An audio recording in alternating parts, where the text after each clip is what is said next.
예, 여러분 좋아하시는 두 변호사님 함께합니다. 김규현 변호사님 어서 오십시오. 안녕하십니까. 반갑습니다. 정구승 변호사님 반갑습니다. 추석은 잘 보내셨나요? 예, 오랜만에 푹 좀 쉬고 왔습니다. 잘하셨습니다. 작년 추석 못 쉬었거든요. 쉬고 왔다. 어디 가셨어요? 아니, 주로 집에 있었는데요. 집에서 오신 거예요? 칩거하면서 게임도 하고 예, 아이들이랑 놀기도 하고.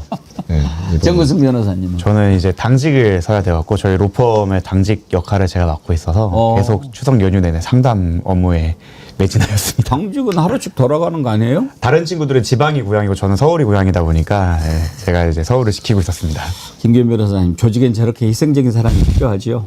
뭐 그래서 이제 차도 좋은 거 타고 다니고 그런가 봅니다. 당직 서면 돈 나와요? 아니요, 그렇진 않습니다. 제가 대표이기 때문에 따로 돈을 받진 않습니다. 또 그렇게 또 하는 분이 계셔야죠. 자, 오늘 두 분 모시고는 사실 이제 특검이 후반전에 접어들었지 않습니까? 3대 특검 지금까지 어떻게 평가하시는 건지 좀 듣고, 그리고 이제 앞으로 어떤 것들을 좀 해야 될지 이걸 얘기를 해보려고 생각을 했는데, 오늘 이제 국감도 저렇게 지금 엉망이 돼 있고 하는 상황이라서 그 얘기를 좀 먼저 해보죠. 조희대가 앉아 있다가 국민의힘 의원들이 막 깽판을 치고 그래서 국감을 중지를 했는데 그 사이에 도망가 버렸어요. 저거 짜고 한 것 같지 않습니까? 아무래도 그냥 도망갈 틈만 보다가 그냥 바로 간 것 같은데 내통을 한 것 같아요. 장동혁 대표하고 악수할 때 그 표정을 보셨습니까? 아주 그냥 밝게 그냥 웃으면서 하더니 자리에 나와서 민주당 의원들이 얘기하니까 갑자기 이러고 그냥. 저 어떻게 해야 되죠? 다시 잡아올 수 있나요? 안타깝게도 법적으로 강제로 잡아올 수는 없습니다. 네, 그 영장주의에 위반되기 때문에요. 그러나 국회에서 출석 요구를 했는데 안 오고 도망간 걸로 봐야 되잖아요. 예. 그리고 이제 증인으로 채택을 했는데 증인 선서도 안 하고 증언도 안 하고 그러고 간 거니까 형사처벌 대상입니다. 형사처벌은 법원이 판결을 해야 할 수 있잖아요. 그렇죠. 누가 판결하는데? 좋은 특별재판부의 어떤 명분이 되지 않을까. 그래요. 특별재판부. 앞방송에서 특검을 말씀해 주셨는데 사실 특검보다 중요한 거는 결국 재판이죠. 그렇죠. 지금은 지금 특검 전국이기 때문에 수사가 메인처럼 보이지만 실질적으로 메인 DC는 사실은 재판이라고 보여집니다. 왜냐하면 재판이 되게 되면은 재판 과정이 이제 생중계가 되거나 아니면은 기자분들에 의해서 보도가 되기 때문에 중계가 되고 결국 결론은 재판에서 나는 거라 조희대와 지기현 판사님에 대한 문제에 대해서는 사실 수사도 중요한데 재판이 더 중요하다 해서 김규현 변호사님 께서 말씀하신 대로 이 사례가 대표적인 특별재판부가 필요한 사례가 되지 않을까 싶고, 저는 그 조희대 대법원장님께서 사실 그 불출석이라는 것을 피하기 위한, 불이익을 피하기 위해 출석을 했다고 이제 주장을 하실 것 같아요. 변호사다 보니까 이제 재판장님에 대한 존칭을 쓰는 거는 좀 양해 부탁드리고. 근데 그래도 싫어하는 분들이 겁나게 많아요. 이해는 합니다. 하지만 저도 생업이 달려 있습니다. 네. 근데 이제 제가 생각했을 땐 만약에 본인이 지금까지 재판해오는 과정에서 증인이 출석만 하고 재판이 진행되는 과정 중간에 갑자기 도망을 갔다라고 하면 본인이 어떻게 처리했을 것인가에 대해서 한번 스스로 좀 돌아봤으면 좋겠다. 그리고 규정에는 출석을 명하고 있지 와서 증언할 것이거나 뭐 계속 자리를 해야 된다라는 규정까지는 없어요. 그거는 증인에 대해서도 마찬가지인데 왜 그러냐면 당연하기 때문입니다. 이러한 당연히 해석되는 규정마저 이용을 해서 나는 출석했으니 법적 책임이 없다라는 주장을 제발 사법부가 안 했으면 좋겠습니다. 방금 전에 김규현 변호사님이 오히려 명분을 만들어줬다라고 하는데 저는 주말 동안에 곰곰이 생각을 해봤는데 그건 놓친 것 같다. 이거 다른 것도 중요하지만 일단 뭐 윤석열 내란, 김건희 특검, 최혜병 특검 반드시 했어야죠. 그런데 그때 당시에 적어도 조희대와 한덕수가 짜고 제2의 내란을 기도했던 것이 분명한 만큼 그때 이것도 특검법을 왜 만들지 않았을까 그 생각이 많이 들더라고요. 사실은 특별재판부, 전담재판부도 그 특검을 할 때 같이 했어야죠. 예. 앞으로는 특검 얘기가 나올 때 꼭 재판부까지 같이 하는 거 잊지 말아야 되겠다라는 생각이 저는 듭니다. 그리고 이제 조희대 파기환송 이 부분은 사실 안타깝죠. 그 당시 파기환송됐을 때 모두가 놀라고 상상을 할 수 없었던 일이라서 빠르게 대처하지 못했던 부분. 분명히 있습니다. 그런데 지금이라도 이제 와서 국민들이 굉장히 왜 그렇게 이틀 만에 9일 만에 파기환송을 하고 기록도 제대로 안 보고 재판을 했느냐라는 부분은 주권자인 국민들이 조희대 대법원장한테 하고 싶은 질문이란 말입니다. 그렇다면은 국회의원들이 국민을 대신해서 조희대를 불러서 왜 당신은 그렇게 재판을 했습니까?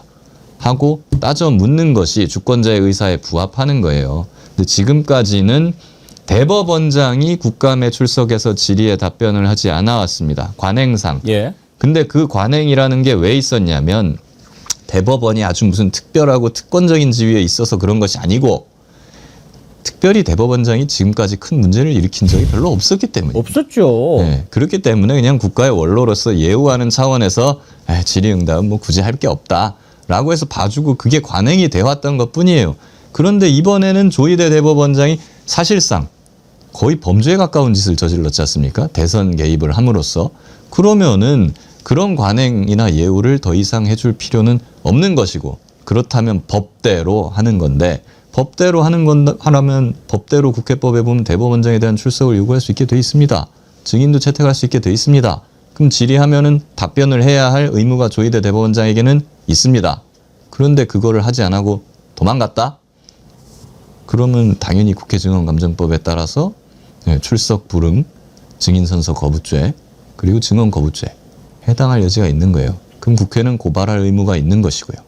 적어도요, 지금 저렇게 해서 입을 열게 하는 것이 가장 중요한데 못한다 하더라도 그리고 이제 지네들이 사법권을 가지고 있으니까 판결을 대충 뭐 해서 무죄를 만든다 하더라도 적어도 저렇게 명백하게 국회법을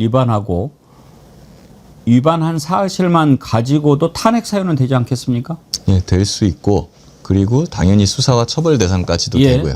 그리고 처벌이 금고 이상 형이 확정되면 대법원장직도 자동적으로 날아갑니다. 네, 저는 좀 걱정되는 점이 예전에 저희가 검사 탄핵 때 그 결과처럼 역풍이 불 가능성이 좀 있다는 게 걱정이 돼요. 왜냐하면 결국에는 입증을 해야 됩니다. 탄핵에 이를 만큼 중대한 사유가 있다는 걸 입증을 해야 되는데 저희가 너무나 의심이 되고 석연치 않은 건 사실이죠.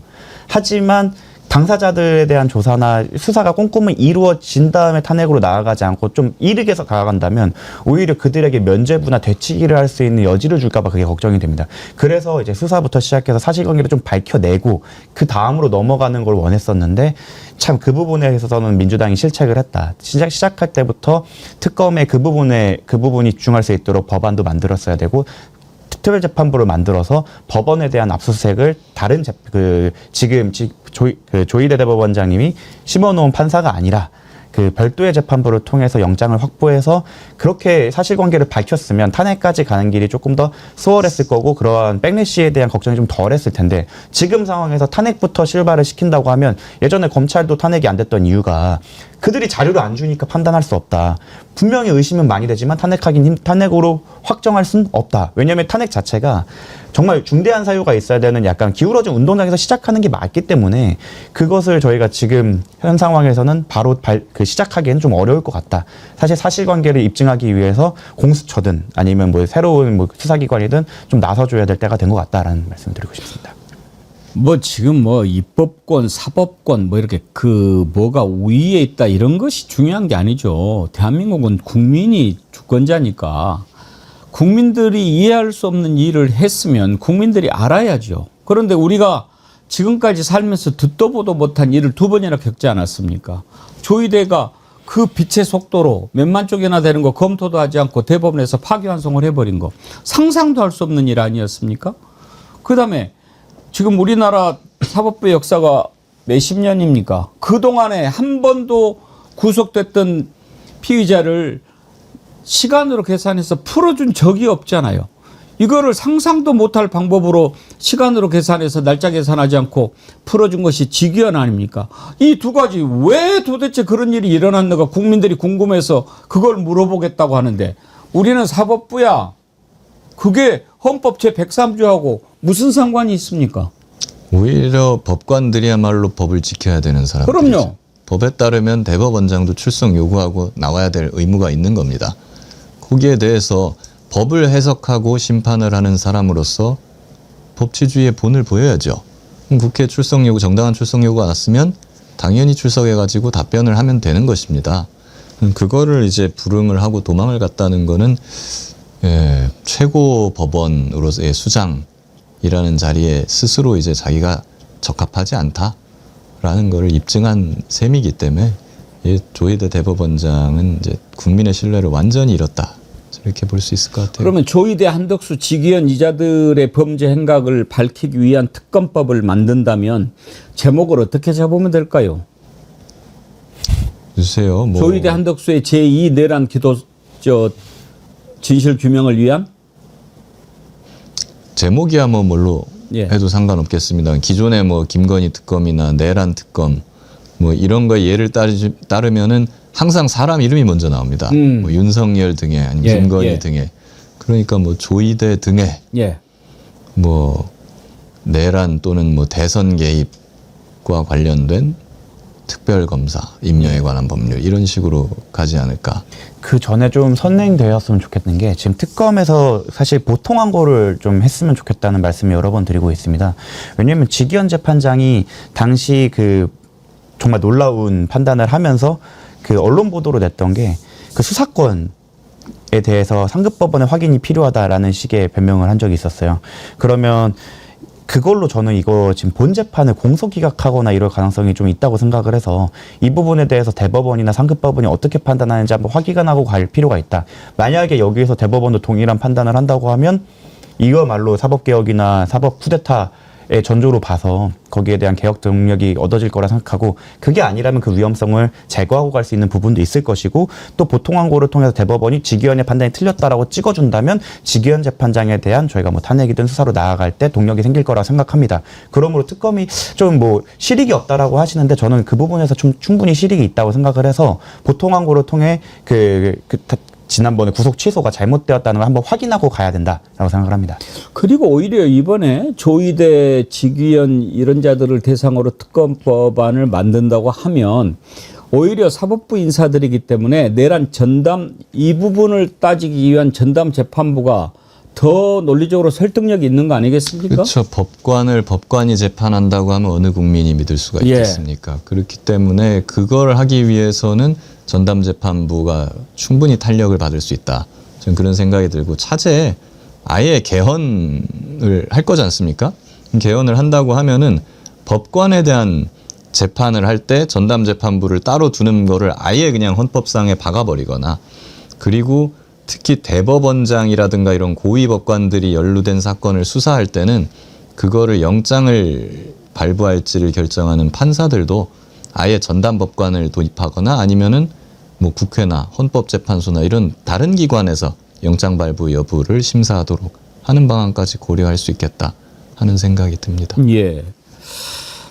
자, 이제 정리하겠습니다. 윤석열의 제2차 그 내란을 확실하게 굳혀주기 위해서 지기현이 옆에서 도와주고 그리고 조희대가 한덕수를 대통령으로 만들어서 윤석열 정권을 계속 이끌어가기 위한 2차 내란 시도 이건 분명한 시나리오가 나와 있는 거니까 이것을 밝히기 위한 특검법을 반드시 만들고 이걸 만들 때 내란 이 부분 이건 내란 재판부가 아니고 뭐 조희대 재판부 뭐 특별 전담 재판부 만들어야죠. 예. 그렇게 해야 될 것 같습니다. 우리가 정신 똑바로 차리고 여기에 좀 힘을 모읍시다. 이제 다시 한번 힘을 내지 않으면 저는요 이거 밝히지 않으면 이자들이 어떻게 하려고 했는지를 못 밝히는 것을 떠나서 조희대가 계속 그 자리에 있는 한 지기현이 저자가 윤석열에 대해서 어떻게 할지 알 수가 없는 상황이라고 생각합니다. 그렇지 않나요? 제가 그래서 보통항고를 말씀을 드리는 겁니다. 그래서 한번 그 조희대가 여기서 선을 넘는지 안 넘는지를 확인하고 만약 선을 넘는다면 그걸로 개혁 동력을 삼아야 되는 거고 그렇지 않은다면 일단 지기현이라도 그리고 윤석열에 대한 그 결과라도 우리가 어느 정도 확보를 하고 넘어가야 된다라는 말씀을 드리고 싶은 거고 그리고 저는 그 앵커님 말씀처럼 이번 기회가 아니면 정말로 사법 개혁에 대한 불씨를 당기기가 쉽지 않다. 꼭 이번 기회를 놓치지 않고 그 대중의 염원을 모아서 사법 개혁으로 나아가야 되는 점도 있고, 또 걱정되는 점은 만약에 이번에 흐지부지 된다면 저쪽에 그 부정적인 강화 효과가 있을 것입니다. 아, 우리가 대법원장만 잘 박아두면 이런 식으로 다 막을 수 있구나라는 부정적 그 경험이 생겨서 또 다시 이러한 것들이 반복되지 않으리란 보장이 없습니다. 그래서 이번에 차근차근 하나씩 저희가 해결을 해나가지 않으면 안 된다. 그렇게 위해서는 국민 여러분께서 정말 꾸준히 관심을 가져주시고, 그 여러 가지 뭐 사실관계가 엄청 복잡해지고 많아지겠지만 꾸준한 관심과 깊은 논의가 필요하다고 생각을 합니다. 예. 자, 그러면 3대 특검 중간 평가를 한번 해보도록 하겠습니다. 일단 연장이 돼서 12월까지는 3대 특검이 지금 계속 가동되게 돼 있지요. 예, 최혜병만 지금 11월로 예. 종료가 되고 나머지 두 개는 12월까지. 최혜병은 더 연장하지 않아도 될까요? 최혜병 사건 같은 경우에는 여력이 좀 있는지 모르겠습니다. 지금 아무래도 이제 기존의 인력들이 너무 많이 특검에 나가 있다 보니까 일선에서 지금 어려움도 많이 호소를 하고 있고, 사실 또 연장을 미리 시켜주면 또 일을 좀 그만큼 사람이라는 덜 하는 사람이라는 게 뭐 그런 게 있기 때문에 예. 예, 연장 여부에 대한 판단은 최후의 최후까지 일단 아껴놓는 것이 좋을 것 같습니다. 근데 결국 최혜병 특검은 이제 11월이지만 그 안에 윤석열 조사 쉽지가 않겠죠. 현실적으로는 지금까지 내란 김건희 특검 모두 거부를 한 예. 상황이기 때문에 아무래도 또 구인한다고 하면 또 거부할 가능성이 크다. 반발하겠죠. 그래서 저는 아예 차제에 내란이나 김건희 특검에서 윤석열이 받는 혐의들은 거의 사형 무기징역까지 가능한 중대한 혐의지만, 최혜병 특검에서 윤석열이 받는 혐의는 상대적으로 가볍습니다. 그렇다고 하면은 뭐 최혜병 특검에서 윤석열에 대해서 한번 출장 조사를 하는 것도 고려해 볼 수 있겠다. 그러니까. 만약에 출장 조사까지도 윤석열이 거부한다라고 하면은 그것은 그것대로 양형사유, 향후의 재판에서 윤석열이 이거조차도 거부했다. 예. 라는 걸 만들어내기 위한 빌드업도 될 수 있겠다는 판단입니다. 일단 윤석열이 경로했고 그것 때문에 모든 일이 일어났다라고 하는 것은, 비록 윤석열이 증언을 하지 않았다 하더라도, 진술을 하지 않았다 하더라도 다 밝혀진 거 아닙니까? 현재로서는 윤석열에 대한 유죄 입증에는 큰 문제는 없습니다. 예. 그렇지만은 원래 수사라는 것이 모든 증거가 갖춰져 있다고 해도 당사자를 한번 불러서, 자, 우리는 이만큼이나 증거가 있어. 너 할 말 있으면 한번 해봐. 예. 라고 기회를 주는 게 원래 법 원칙에 맞는 거거든요. 근데 윤석열이 그걸 자기 지발로 그냥 걷어차버리고 있는 상황인데, 어쨌거나 원칙대로 한다면 한 번 정도는 소환을 해야 된다고 봅니다. 그리고 그 리액션도 봐야죠.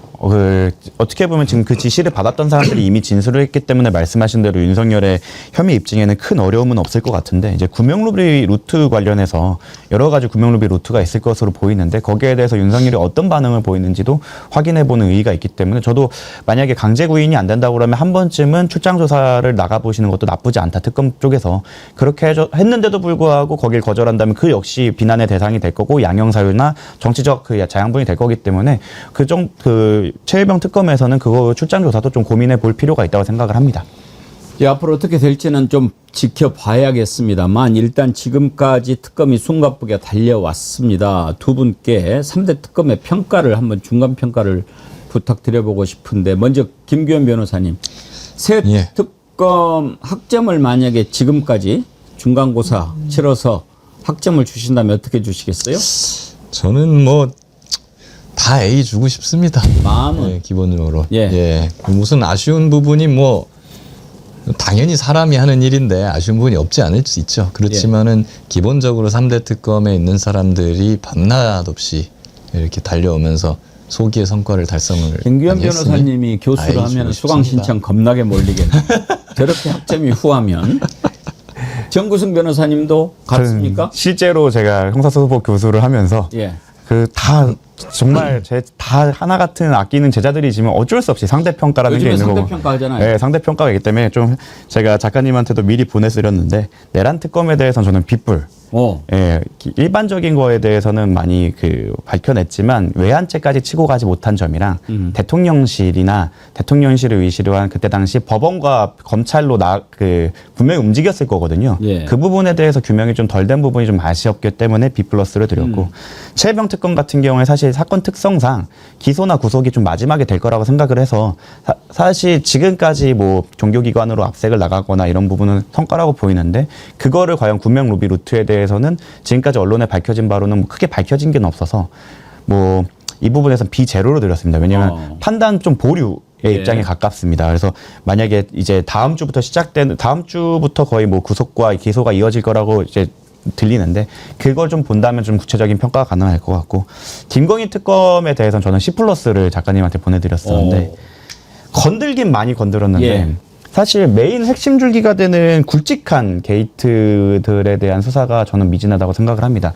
뭐 목걸이, 뭐 귀걸이, 가방 이런 것들은 물론 엄청나게 이슈가 되고 비난받아야 마땅하지만 진짜 큰 것들은 사실 양평고속도로였거나 아니면 명태균 건 그런 것들처럼 정말 굵직굵직한 것들이 꽤 많이 있었는데 특히 명태균 건 같은 경우에는 그냥 정말 수박 겉핥기 김건희가 가담되었다 정도 외에 수많은 정치인 관련해서 사실 김건희 특검이 끌고 갈 수 있었음에도 불구하고 조금 가지치기를 해서 나머지 다 경찰로 보낸 점 이런 것들을 고려를 하면 사실 좀 메인 DC에서 좀 약한 부분이 있지 않았나. 그리고 김건희 특검의 성패를 제가 판단할 때는 핵심은 저는 지금까지 그 3년, 4년 동안 김건희의 혐의를 덮어뒀던 기존 수사기관에 대한 수사가 진행돼야 된다고 말씀을 드렸는데 사실 구성 자체가 애초에 수사팀이었던 사람들이 명태균 게이트에서 수사팀이었던 사람들이 가거나 기존 검찰분들이 많이 가셨기 때문에 자기 조직을 향해서 칼을 휘두를 수 있는가에 대한 의문이 있었는데 역시나 기존 그 수사팀에 대한 수사가 나아가지 않았다는 점에서 사실 높은 평가를 드리기 좀 어렵다고 생각을 합니다.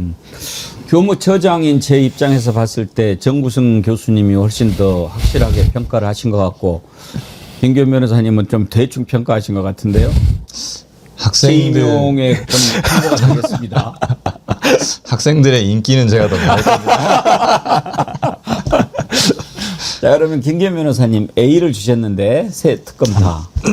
그 중에서 좀 주목할 만한 성과를 꼽는다면 어떤 걸 꼽으시겠습니까? 뭐 내란 특검은 누가 뭐래도 윤석열을 일단 구속하고 기소한 거, 예, 그 부분이랑 이제 국무위원들의 어떤 관여 정황 밝혀낸 거라고 볼 수 있을 것 같고요. 김건희 특검도 당연히 김건희를 구속한 거, 예, 그런 거하고 이제 추가적으로 지금까지 드러나지 않았던 그런 뇌물이나 이런 것들을 밝혀낸 거고요. 최혜병 특검은 사실 최혜병 특검이 난이도가 제일 높을 걸로 예상이 됐었어요. 그리고 사실 보면은 제일 낮을 거라고 생각하지 않았습니까? 근데 검사나 수사관들이 어느 특검에 가고 싶냐라고 예. 물어봤을 때 최혜병 특검이 제일 깊이 대상이었습니다. 아, 왜냐하면 누가 봐도 뻔한 것을 하기가 더 힘든 뻔해 보이지만 이게 뻔하지가 않아요. 네, 왜냐하면 가장 오래된 사건이다 보니까 증거가 가장 아하. 많이 인멸이 되어 있고 예. 그리고 이거는 사실 진술 증거가 대부분이기 때문에 당사자들이 그냥 입을 닫아버리면은 영원히 이게 은폐될 수도 있는 사건이라 예. 수사하는 사람 입장에서는 제일 부담을 느끼는 특검입니다. 김건희나 내란 특검 같은 경우에는 이미 정권이 바뀌었고 예. 세상이 바뀌었기 때문에 이제 거기서 자기 살자고 이제 만세 들고 입을 여는 사람들이 많이 나오고 있는데 최혜병은 또 반드시 그렇다고 볼 수는 없는 상황이었거든요. 예.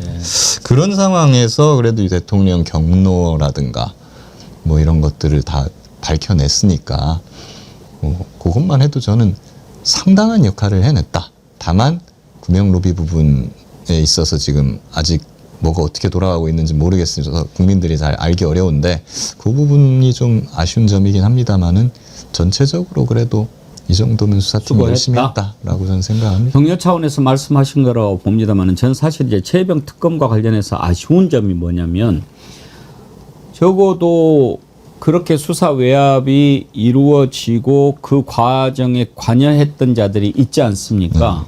그런데 그 자들에 대해서 지금 이제 임성근, 이종섭에 대해서 아직 처리가 제대로 안 된 것도 아쉽지만은 임종덕이라든지 또는 그 안보실 2차장 누구죠? 김태효라든지 또 주진우도 있고 뭐 이런 자들이 개입돼 있다는 것을 제시를 못한 게 저는 좀 아쉽더라고요. 그러니까 제일 힘든 부분과 이게 쉬운 부분이 있습니다. 최혜병 특검은 다른 특검과 이게 좀 사건의 특이성이 있는 게 세 가지로 좀 분류를 해보시면 될 것 같습니다. 하나는 이제 임성근 자체의 잘못, 이 과실치사 혐의에 대해서는 사실 이미 박정훈 대령님께서 워낙 수사를 많이 해놓으셨고 경찰이나 검찰에서도 수사가 진행된 부분이 있고, 두 번째 줄기가 수사 외압 부분인데 이 부분에 대해서 공수처가 초기에는 뭐 체증 같은 건 많이 해놓은 걸로 보입니다. 그리고 이제 구명 로비 쪽인데 앞서 말씀드린 두 가지 파트 부분은 사실 많이 밝혀진 부분이 있기 때문에 나아가기가 점점 쉽다고 생각을 들어서 말씀을 드렸는데, 사실 진짜 어려웠던 부분은 말씀드린 대로 진술 증거밖에 없는 부분, 대통령실 내에서 수사해압이 어떻게 전달됐는가 부분과 구명 로비 부분은 정말 쉽지 않을 거라고 생각을 드렸습니다. 그런데 지금 제가 비제로를 드렸던 게 평이하게 앞에 김성근에 대해서는 이미 어느 정도 밝혀진 것 같고, 그리고 윤석열의 경로, 그리고 그게 국방부와 법무관리관을 통해서 군사보좌관 통해서 내려온 부분에 대해서까지는 꽤 입증이 잘 됐는데, 이제 대통령실 말씀하신 대로 안보실이나 이런 부분이나 구명로비 부분에 대해서는 난이도가 있었던 부분인데 거기에 대해서는 뭐 특별한 성과는 없어 보인다라는 점에서 사건 특성이 비추어 볼 때 그냥 평이한 수사 결과를 내놓은 게 아닌가라는 생각이 듭니다.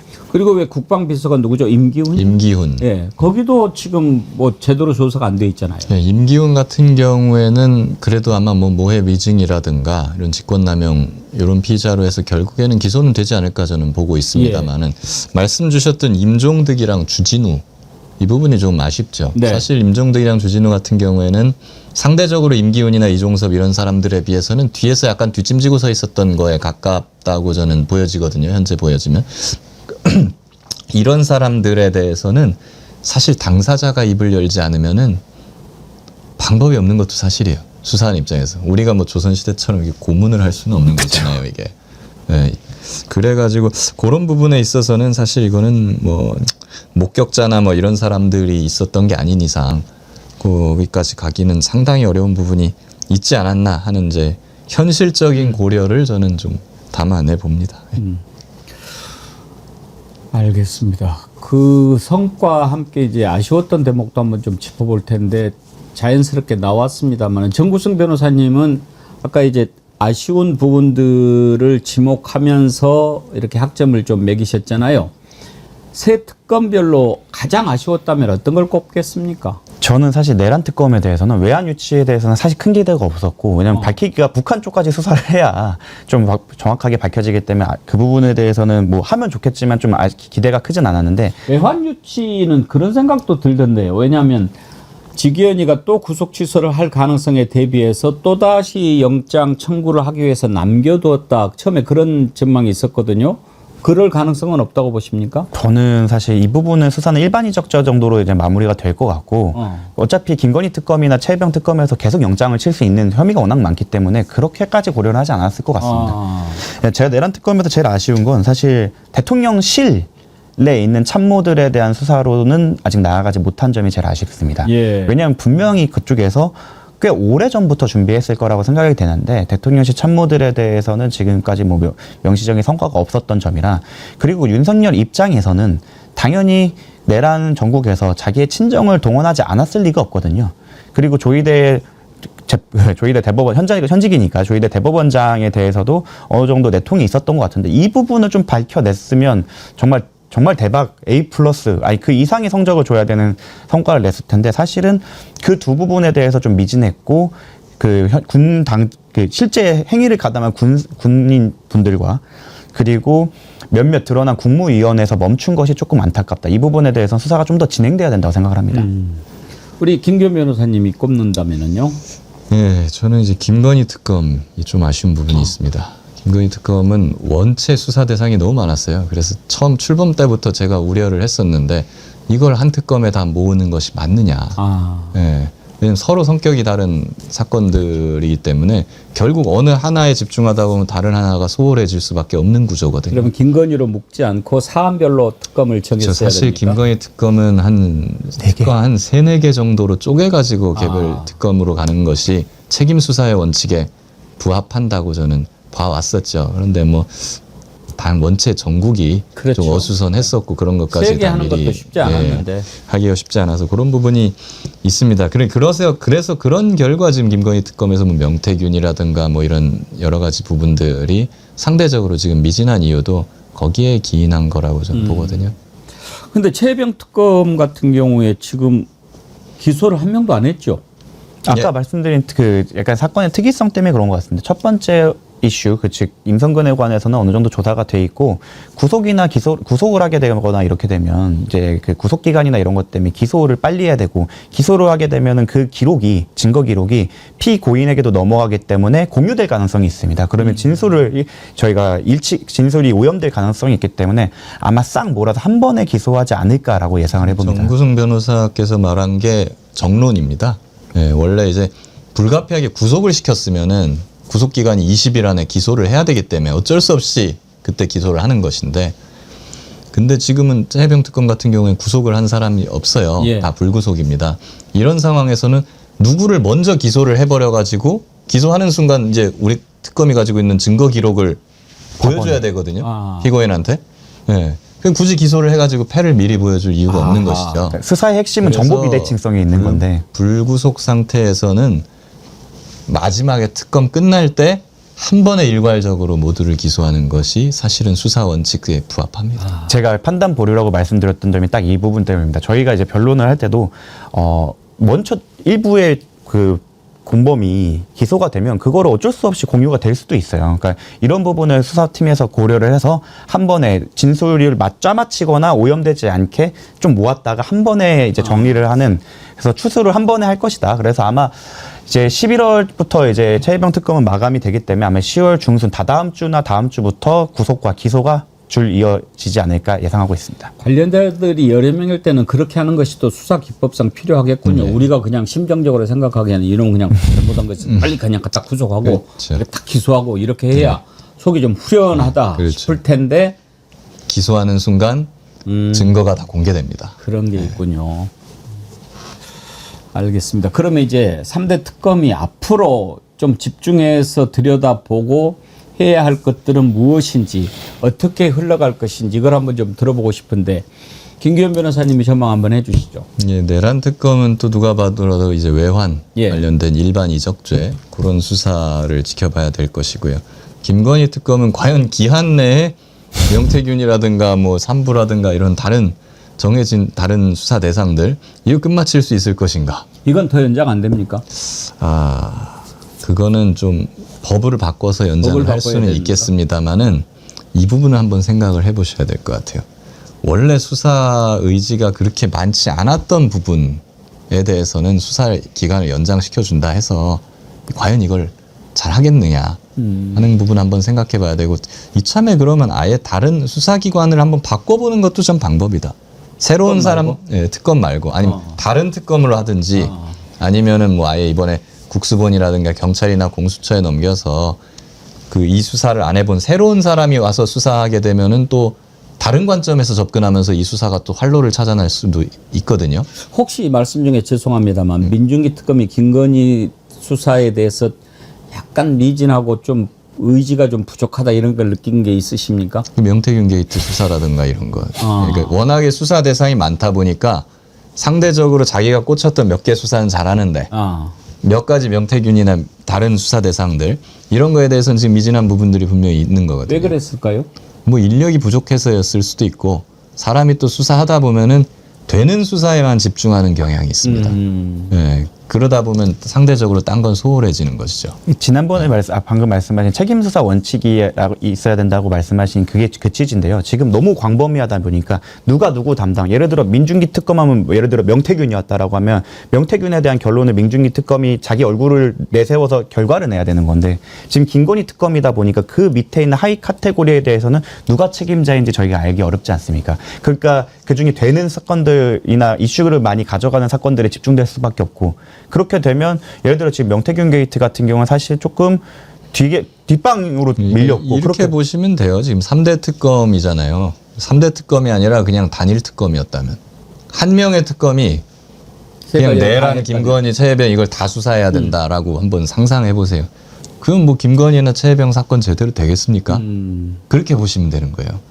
네, 그러니까 사실 김건희 특검을 계속 연장시켜 가지고 이제 하위 카테고리에 있는 뭐 다른 명태균 산부 뭐 등등 이런 걸 계속 수사하게 하는 것보다는 차라리 이것들 분리해 가지고 경찰이나 어디다가 너희가 책임지고 수사해 하고 딱딱 던져주는 게 예, 이게 잘 될 수 있다. 그리고 인적 구성에 대해서도 말씀을 드리면 창원지검에 있을 때 명태균 게이트 담당하던 분들이 12에서 14명의 검사, 수사관까지 합치면 거의 뭐 30-40명이 됐을 거예요. 근데 지금 특검으로 넘어와서 그 담당하는 검사님이 얼마나 많을지 모르겠지만 제가 볼 땐 5명 이하일 것 같고, 심지어 저희가 막 비판을 하지 않았습니까? 창원지검에서 이 사건을 축소 은폐하려고 했다라고 해서 저희가 따로 막 포렌식까지 해서 특검에 들고 갔는데 그때 그분이 그대로 계시고 그 검사님한테 드리고 오긴 했거든요. 그러니까 이런 점을 생각했을 때 김규현 변호사님이 말씀하신 것처럼 수사 조치를 한번 바꾸는 것도 예. 필요할 거고, 특히 이 부분을 말씀하시는 뭉뚱그리지 말고 잘라서 이거는 너네가 해서 너네 조직의 명운을 걸고 한번 보여줘라, 이런 식으로 이제 좀 책임 수사가 될 수 있게 해야 좀 결과가 나오지 않을까 생각합니다. 이건 어떻게 보십니까? 이제 그때 처음 특검이 3대 특검 발족할 당시에 국민들은 아, 참 절묘하게 잘 뽑았네. 내란 특검은 검사 출신, 김건희 특검은 판사 출신, 최혜병 특검은 군 법무관 출신. 아, 모양을 잘 갖췄네. 이렇게 평가를 했는데 지금 와서 보면 모양은 그럴듯한데 그게 더 맞는 건가 아닌가 조금 갸우뚱하거든요. 어떻게 보십니까, 그 부분은? 당시로서는 최선의 선택이었다고 예. 봅니다. 다만 그 모든 완벽한 선택이라는 게 있을 수 없기 때문에 예, 각자가 가진 부작용들이 조금 드러나고 있다, 이렇게 보여지는 거고, 그래서 그거를 보완하기 위한 방법으로 제가 아까 말씀드린 것이 수사 주체를 한번 바꿔보는 것도 방법이겠다라는 것이죠. 만약에 이제 내란 특검에 있어서 판사 출신을 선임을 했었다라고 한다면 검찰의 비위나 이런 거에 대한 수사는 비교적 좀 잘 됐을 수도 있겠습니다만은 아무래도 상대적으로 판사 출신은 수사 경험이 부족하기 때문에 기존의 내란 사건에 있어서 지금 내란 특검이 했던 것만큼의 성과를 낼 수 있었겠느냐 하는 부분에 있어서는 물음표를 던질 수밖에는 없는 거죠. 그러면 김건희 특검도 판사 출신이 아니고 검사 출신한테 맡겼으면 어땠을까요? 사실 그런 좀 아쉬움은 있어요. 사실 처음에 판사 출신이 가진 강점은 법리 검토에 해박하다는 것인데 도이치모터스 사건을 염두에 두고 한 겁니다. 이걸. 도이치모터스는 사실 수사가 거의 끝난 상태에서 법리 해석을 둔 거니까 그거를 민중기 특검이 판사 출신으로서 법리 해석을 잘해서 김건희를 구속시켰잖아요. 그거 있어서는 잘했습니다. 그렇지만은 그 도이치모터스를 제외한 나머지 사건들에 대해서는 처음부터 수사를 진행해 나가는 것이거든요. 이런 부분에 있어서는 사실 한계점을 지금 보여주고 있는 거죠. 사실 이거를 특검법을 저희가 추진할 때 이렇게까지 많은 것들이 나올 거라고 생각을 못하고 핵심 줄기인 도이치, 명태균, 뭐 양평 정도만 하면 되겠지라고 생각하고 출범을 하다 보니까 이렇게 예상치 못한 부작용이 많이 나왔다고 생각합니다. 사실 성과 중에 가장 큰 성과는 통일교 관련된 부분이 아닐까 싶어요.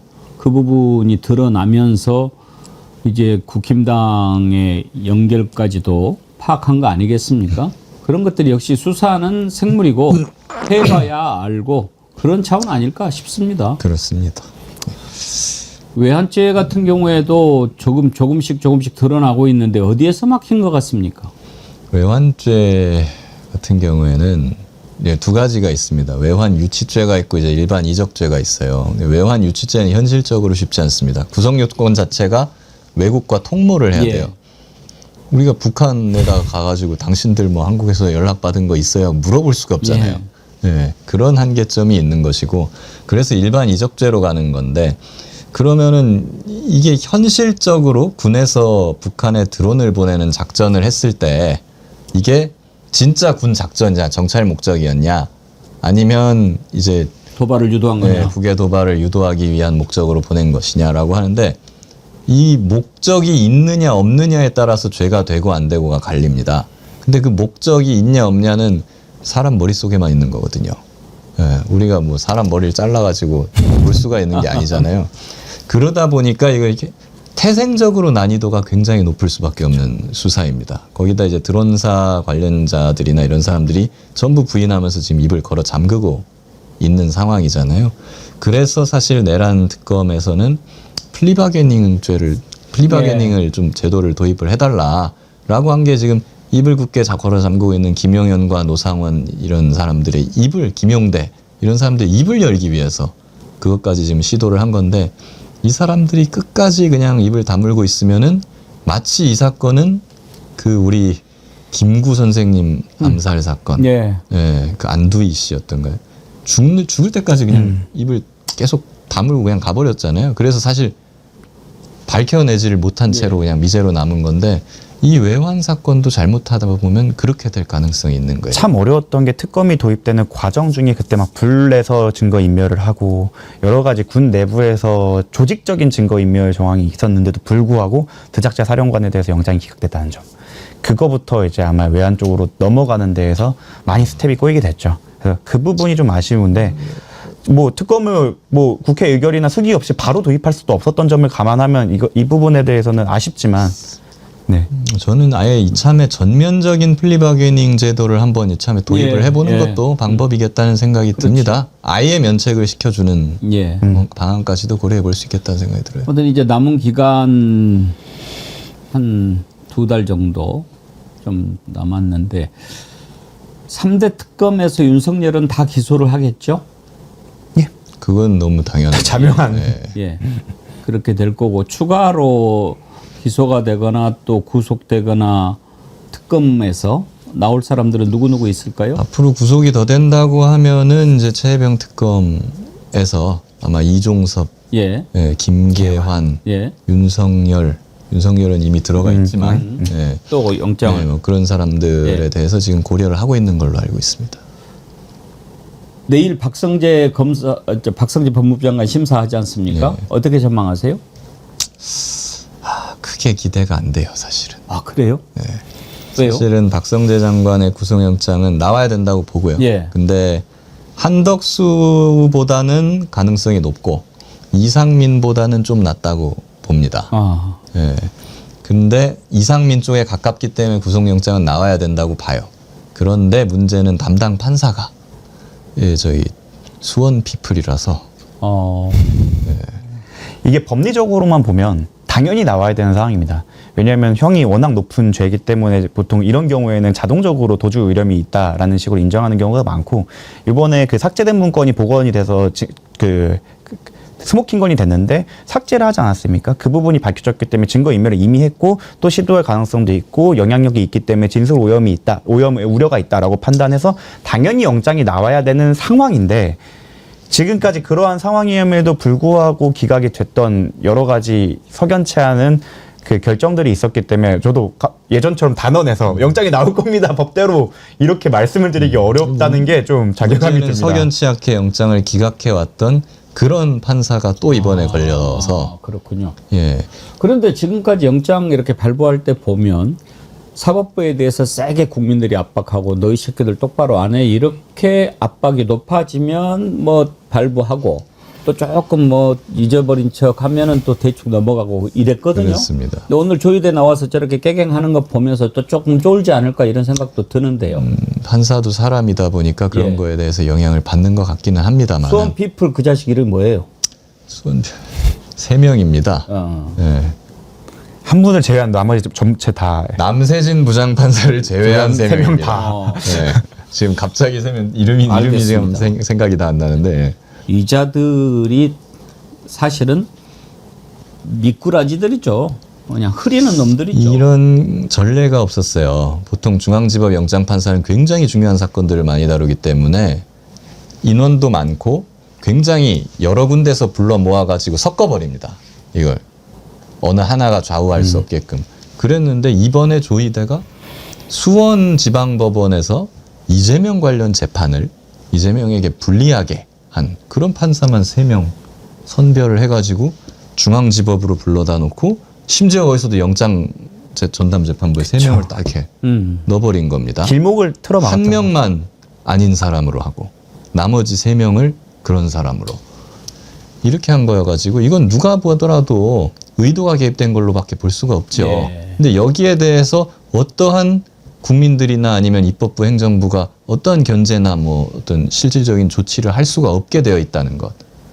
이 부분이 지금 그래서 상당히 지금 문제가 대법원장이 말하고 있는 사법권 독립이 얼마나 허상된 얘기냐면 스스로가 하나의 정치 플레이어로서 정치 행위를 계속 해가고 있는데 반해 거기에 대한 견제를 아예 못하게 사법권 독립을 외치고 있는 거거든요. 이거 자체가 말이 안 되는 겁니다. 사법권 독립의 목적은 인권 보장이고 인권 보장이 필요할 때는 스스로 침묵하거나 오히려 인권을 해하는 방향으로 본인들이 움직이지 않았습니까?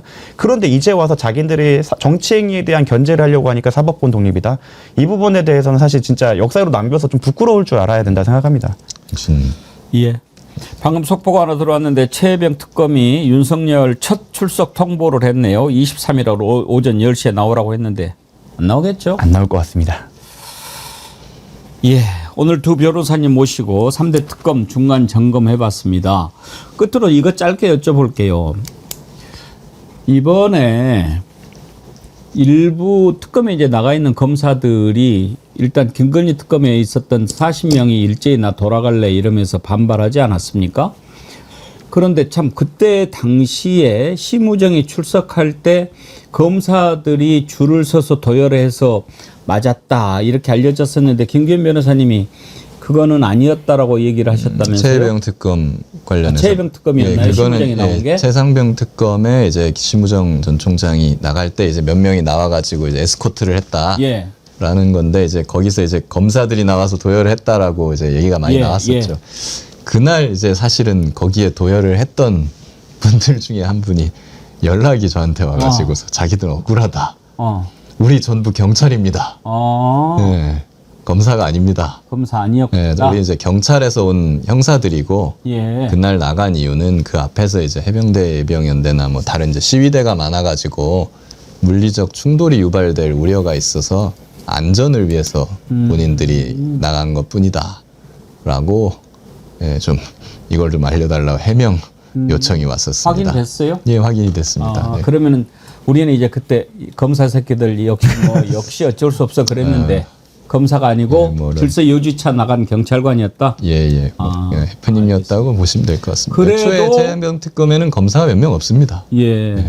아니 그래도 일단 김건희 특검에 40명 집단 반발하고 예. 그거는 굉장히 부적절한 것이고 또 조은석 특검도 그 재판정에 나올 때 이렇게 검정 상복 차림으로 나와가지고 그 윤석열 변호인 측에서 뭐 또 쓸데없는 얘기를 하고 그랬거든요. 근데 그것도 뭐 사실 확인이 안 되는데 조은석 특검이 상을 당했는데 거기에 대한 뭐 애도 차원이었다라는 얘기도 있고 이건 확인이 됩니까?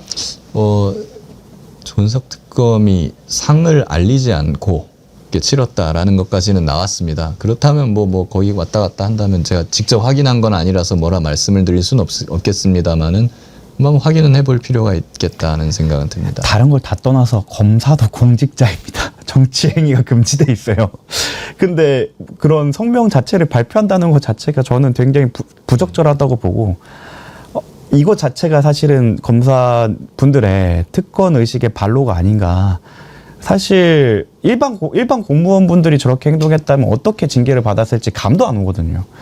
근데 지금 본인들을 대체할 수 없다는 거를 알아서 그런 건지 저는 이 부분에 대해서는 사실 변명의 여지가 없다고 생각합니다. 그래서 사실은 김건희 특검이나 이런 거에 대해서 연장 얘기를 자꾸 하는데 제가 약간 연장에 대해서는 좀 신중하게 접근하는 이유도 예. 약간 이런 거에 있습니다. 이자들 예, 굳이 뭐 이걸 연장해가지고 계속 수사하게 할 필요가 있는가? 의지도 없는데 이참에 그냥 수사 주체를 바꿔버리는 게 예, 저는 낫겠다 예. 이런 생각이 듭니다. 그 말씀을 염두에 두신 것 같더라고요. 알겠습니다. 오늘 뭐 또 아닙니다. 오랜만에 나와가지고 제가 예, 쉬고 3대 왔는데. 특검에 대해서 중간 점검해보고 앞으로 어떻게 될지 살펴봤습니다. 오랜만에 만나 뵈서 반가웠습니다. 김기현 변호사님, 정무승 변호사님, 다음 주에 뵙겠습니다. 감사합니다.